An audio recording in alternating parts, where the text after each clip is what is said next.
AI was a really big, scary thing when it first came out, and everybody thought, oh, only the biggest and the best companies can possibly do AI because they're the ones who have the data, they have the systems, they know how to do it. But to your point, no one is there. I don't even know if we know where there is. So it's like we've kind of all got to just start.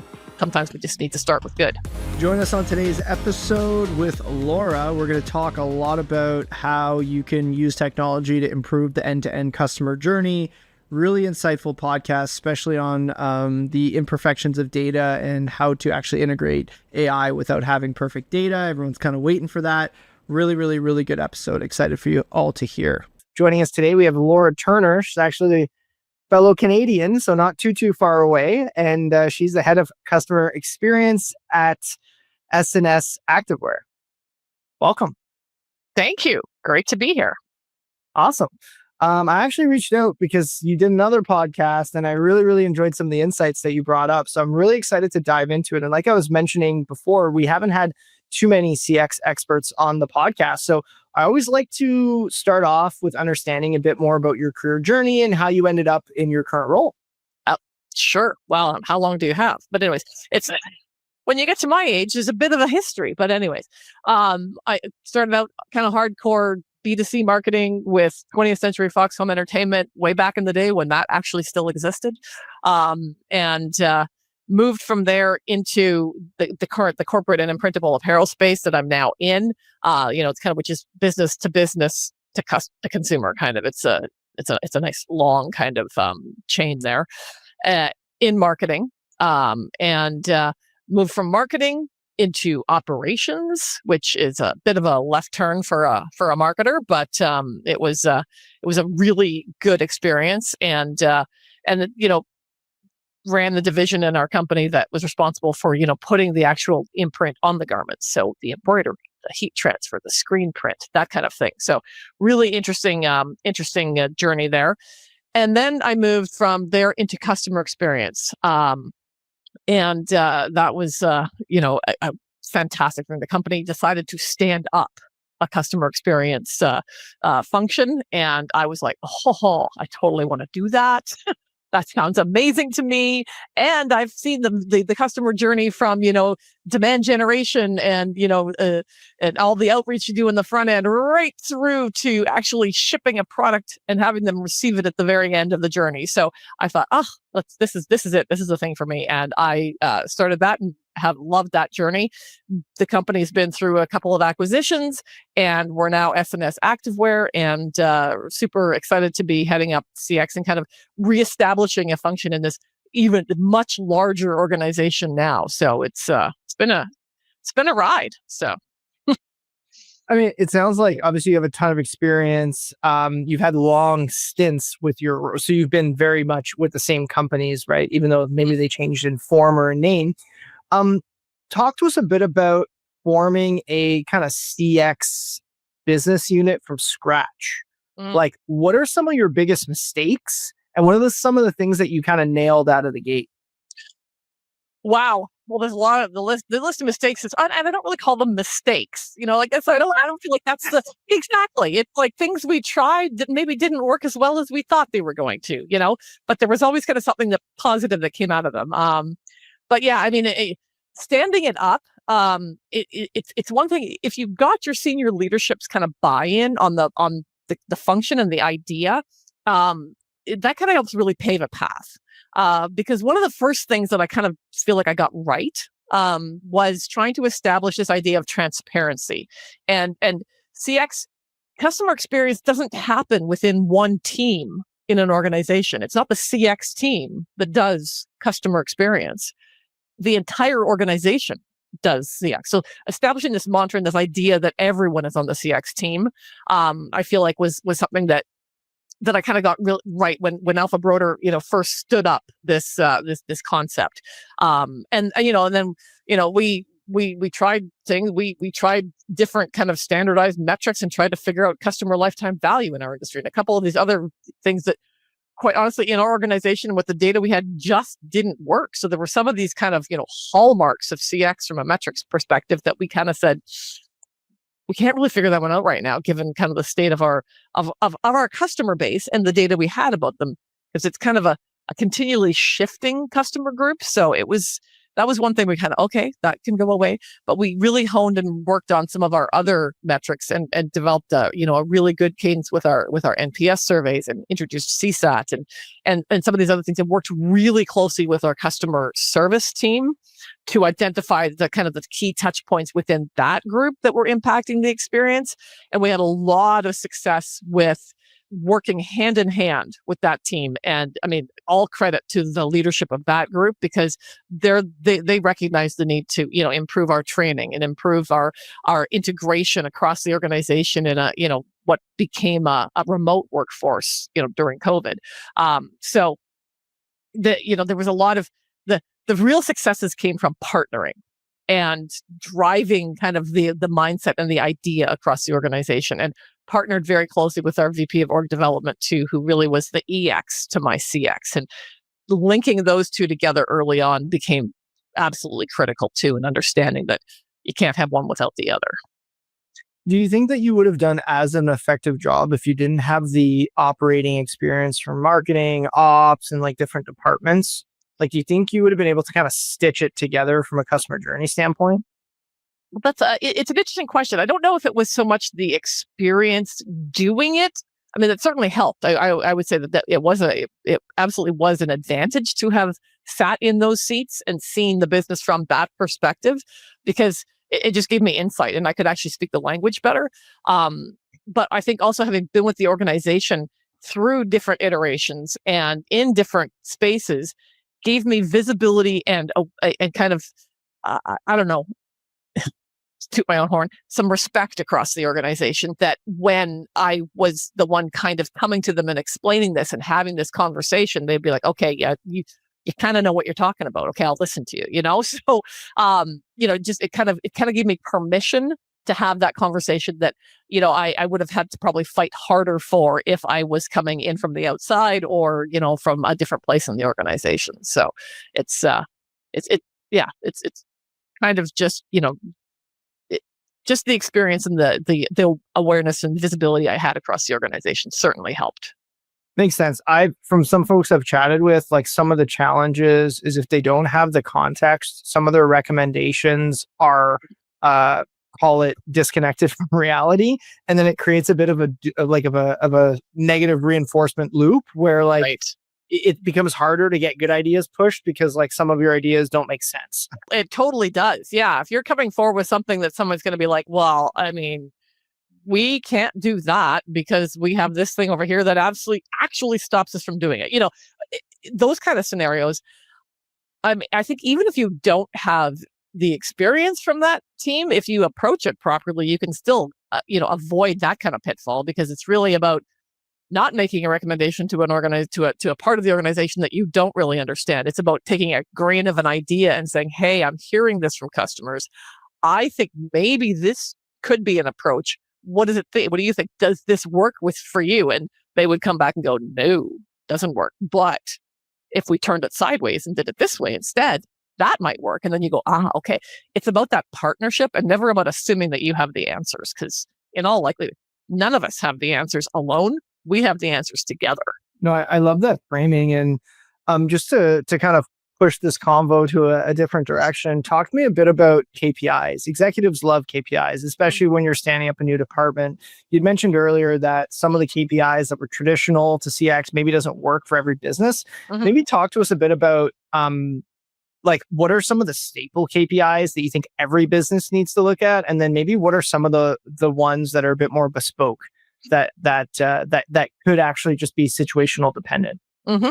I mean, I think that, obviously, if you're talking about, CX, traditional CX, NPS is kind of one of those kind of stalwarts that you can kind of, if you're consistently measuring that over time, you can at least understand how customers feel about their relationship with you, right? So that's a nice measurement. And I do think it's kind of important to make sure you've got that in place. You can't put all your eggs in that basket, because it is about the relationship. CSAT being your more transactional kind of, touch point with customers is one that is, I think, really valuable. And if you can, as an organization, measure that, I think it's really important to understand in that moment that a customer had that interaction with you, what was their satisfaction level? Did they actually, did you deliver on what they were expecting? That's a really key metric.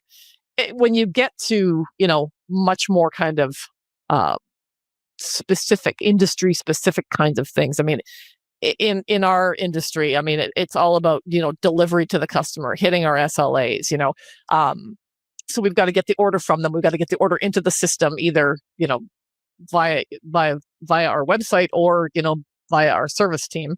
And then we've got to get it out the door to them. And it's got to arrive as they expected, when they expected, where they expected. So we also have to partner with our carriers. There's a number of different kind of stops along that way. But ultimately, for us, that on-time delivery metric and that accuracy and our return rates are really kind of key CX metrics, even though they're not something that the CX team controls. And that was one of the things that, when we first set this up at Alpha Broder, was I fought hard to try to get a bit of a dashboard across the organization that we could share with the more senior leadership, so everybody had visibility. Because when everybody can see what's going on, and we have a number of different warehouses, and if you can understand that there are going to be various issues that happen at various warehouses from time to time, and it could impact this, but if your senior sales leadership, for example, can see that and know that there was a massive snowstorm that impacted our Chicago warehouse yesterday, and guess what? We actually didn't get the goods out. They probably knew a little bit about that, but if you see it in a scorecard, they're going to be able to share that with their team. They're going to arm them ahead of time. This is where the EX comes in, because the sales team is going to know, oh, I understand what happened. A customer's calling me. I'm armed. I'm prepared to have that conversation with them. I understand. I'm not going to feel like an idiot going, oh, what do you mean that didn't happen? Give them what they need. So, for us, a lot of those kind of delivery specific thing, any industry where you're delivering something like that is really, really important. And, when I was in the imprintables area, some of the key metrics were, the accuracy of the imprint, the location of the imprint, all of those kinds of things. So every industry is going to have their nuances, but it really comes down to measuring, did the customer get what they wanted when they wanted it, or where they expected it? So if you're listening to the e-commerce toolbox, you're entitled to a podcast exclusive website audit. Go to noibu.com/podcast-audit for a free scan that uncovers the hidden friction blocking your conversions and shows you where you're leaking revenue.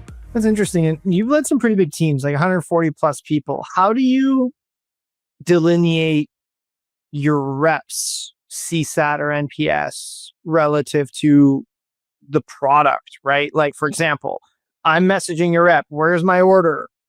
I'm going to give you a negative NPS because the answer isn't being delivered this afternoon, regardless of how courteous you were. Like, is that important to parse out? Like, how do you as an executive, think of that? And then, yeah, it sounds like there's almost like a blended KPI. Like, do you parse that apart? Do you leave it together? Talk to us a bit about that. Well, we haven't got to the point where we're able to really pull that apart from a KPI standpoint yet. It's something that, yes, understanding the difference between product. This comes down to how we actually, use AI to tag and identify the verbatim responses as they're coming in. Because somebody can give you a score. Score is a score. It's just a number. When they actually go the extra mile and give you that verbatim response, take the time. Well, that's something you really need to listen to and understand. So we use, quite frankly, I read a lot of verbatims too, just because understanding the customer's voice and hearing what they have to say just kind of really puts you in their shoes. But for the number that we get in, we actually run them through through an AI engine to identify them, and we have specific buckets we put them in. So we separated a product issue from a delivery issue, from a packaging issue. So we can actually pull those all apart and understand where the issues were and what's the bigger issue at this point versus, and over time you can see, okay, well, we had a huge on-time, shipping project, for example, that we really dove into and we understand, and we worked with our carriers, and guess what?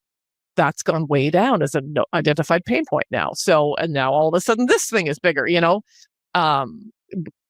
measure, on our website, obviously, we've got kind of the whole thing mapped out there. But from a verbatim standpoint, we can, does a customer talk about how do they feel it was slow? Are they coming up against an error that we haven't seen?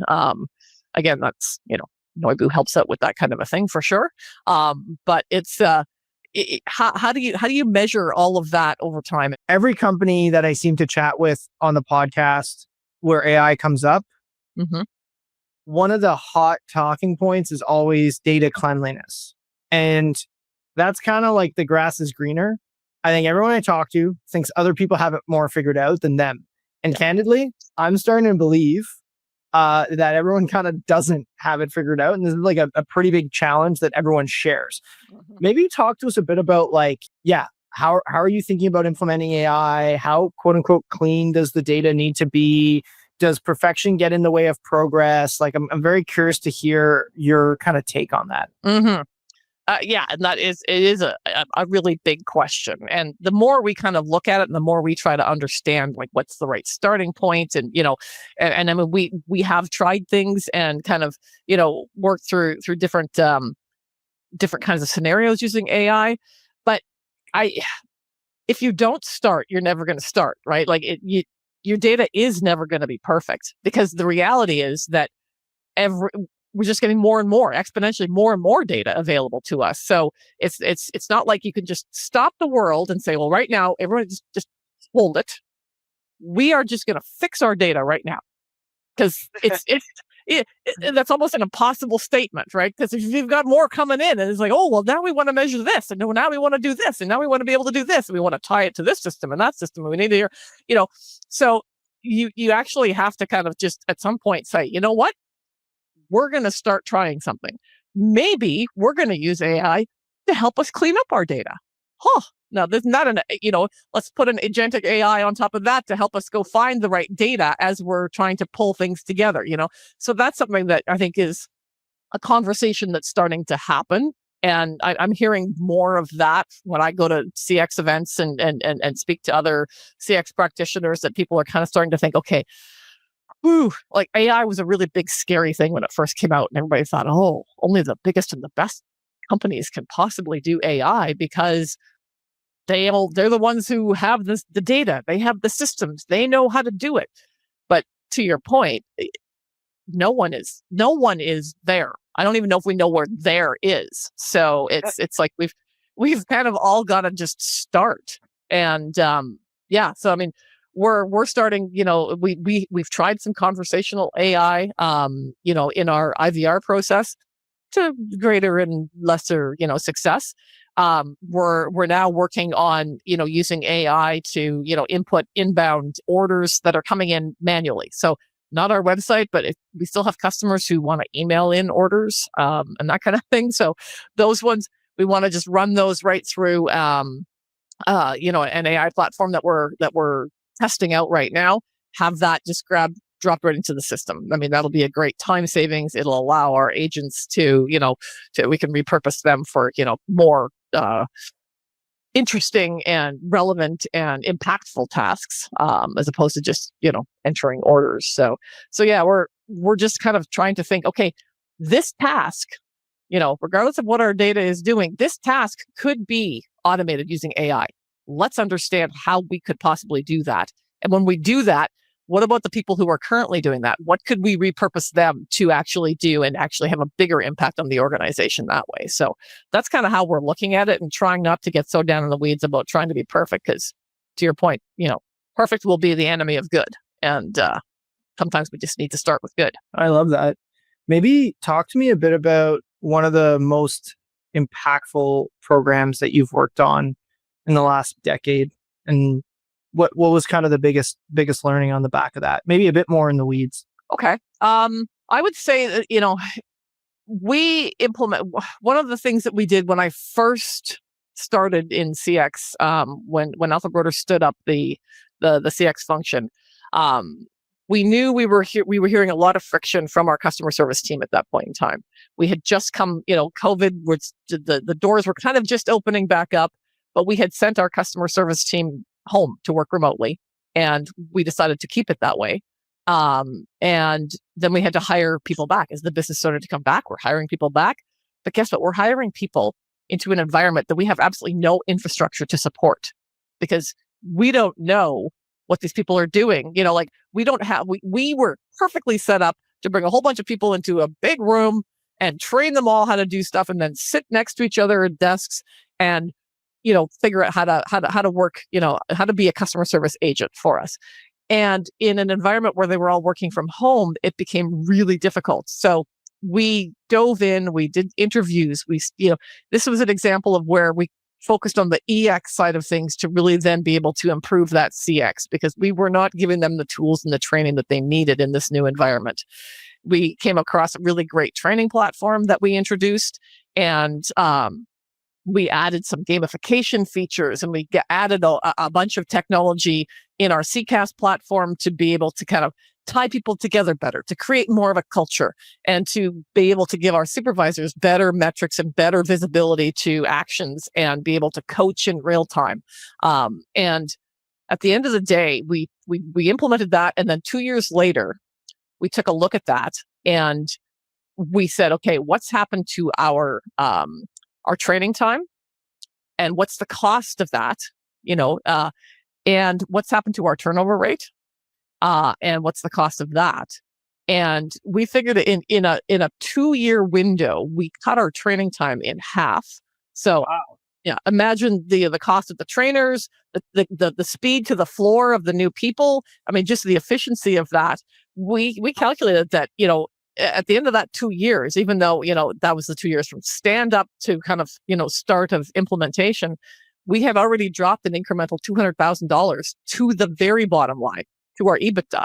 So, yeah. So, I mean, super impactful. And we were able to draw that line through it from execution to cost savings at the bottom. And that's what's absolutely key to any CX initiative, is actually being able to prove how it drives the bottom line of the organization, because none of us are here just for, fun and games. It's all about helping our companies make more money. I love it. And Laura, as we look to wrap up, question we usually like to ask is, if you were to start a company to solve a problem that you face today, what would that company be? Wow. I would start a company that, oh my God, this is a really great question. And it's a hard one to answer, because there's a lot of different things that we could solve. But honestly, I think that a company that could really focus on EX, because I feel like this is something that, quite honestly, organizations know that they need to do. It's not a lack of knowledge, but you've got your traditional HR function, and you can't take away anything from what they're doing, because everything that HR does is super important. And then maybe you've got separate learning and development, and maybe, they're doing a few things here and there, but tying that EX across the organization and being able to tie that in directly to CX and build culture that way, I think I would love to be able to, I mean, the CX obviously is a real passion of mine, but being able to, have a company that could really help that foundational EX underneath the CX would be amazing. And I think that would be something, and I mean, systemically, you could build out platforms, you could build out all kinds of things that would really be helpful and supportive in terms of, how to do that and how to measure it across an organization. I think would be absolutely fantastic and helpful for me. I'd want to do it, but it would also be amazing if there's something like that existed. Very cool. Very cool. I think that's potentially $1 million idea. So we'll appreciate that, Laura. And yeah, thank you so much for your time. It was great chatting with you. And I really, really enjoyed this episode. Fantastic. I loved being here. Thank you so much. The e-commerce toolbox Expert Perspectives is brought to you by Noibu. To find out more about Noibu and how we can help you debug your e-commerce site and rocket your revenue, visit www.noibu.com. That's noibu.com. And then make sure to search for the e-commerce toolbox Expert Perspectives on Apple Podcasts, Spotify, or anywhere else podcasts are found, and click subscribe so you don't miss out on any future episodes. On behalf of the team here at Noibu, thanks for listening.